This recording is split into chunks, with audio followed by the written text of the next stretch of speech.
Good afternoon from Sagebrush Country in the Schell Creek Mountains of eastern Nevada, near Ely, Nevada. Up high, we're about 9,000 feet right now, among the White Fir, the Aspen, mountain sage, mountain mahogany, and we're going to go look around and hope you come along. A lot of choke cherries in these mountains, and it's mid-August, so choke cherries are starting to ripen. They'll turn black. See, this little cluster's almost there. They're pretty tart. They need some sugar, but can make some great jam or jelly from them. Fun to go in the mountains and just pick these and give it a try. Lots of these Nevada mountain valleys are known for their stands of Great Basin wild rye. This stand here is about 3.5 feet tall. Really beautiful one.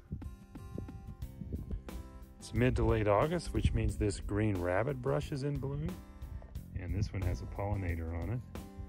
And it'll get these yellow flowers on it, and you can see big stands of rabbit brush with these yellow flowers this time of year. That's really beautiful.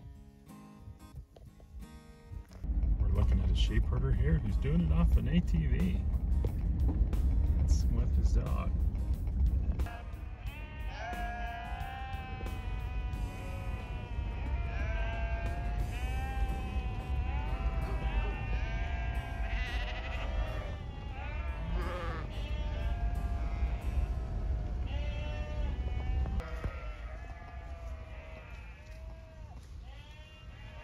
What do you got to say for yourself, huh? Love being in an aspen stand. If you get into these older aspen stands, especially the ones that are by a road, you'll find there's always aspen art where people have carved stuff into the trunks. This is old enough, years and years ago, it's hard to read what they did. The trees have grown over it.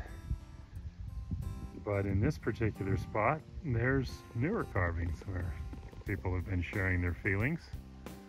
And that new look is characteristics of a new carving, probably within the last year or two.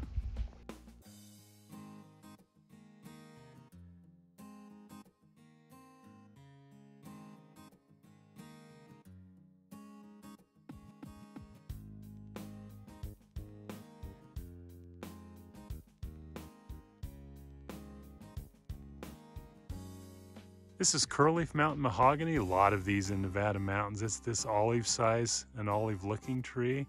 And towards fall, it starts to develop its seeds, which is these really frilly seed heads like this. And you can see this one right here, and they're kind of a little bit wispy and corkscrewy, help them kind of fall in the breeze. And these trees, not all trees will develop these seeds every fall, but you'll come to a stand of these trees and you'll see that some individuals will have all of these white cream seed heads on, some won't. So looking at this side hill, you can start to see the whitish trees are the ones in seed. And I've seen entire side hills seeded out, so it can be pretty impressive.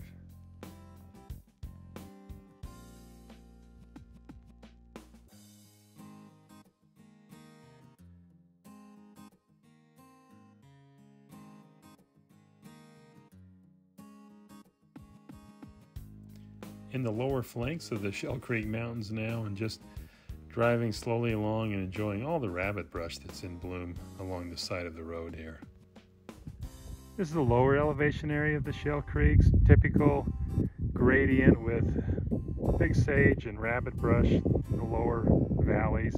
You can see juniper on the side hills, and that will intensify as you go higher in elevation, which brings more moisture up into the pinyon.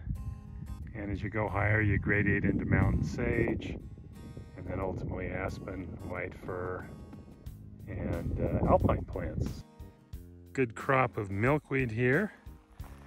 Milkweed is what monarch butterflies love to eat. See the big pods on it this time of year?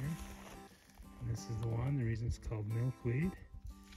It's got the white sap. Grows inside of it just like milk. You'll often see this on the side of a road. This is called curly cup gumweed. And it is a weed, it's not a desirable plant, but I guess one saving grace, at least it gets some yellow flowers on it this time of year. As we approached the end of the drive was this impressive field of sunflowers. These are called Maximilian sunflowers, and thought this was the perfect way to end the drive. Well, thanks for coming along. Hope you enjoyed it as much as we did.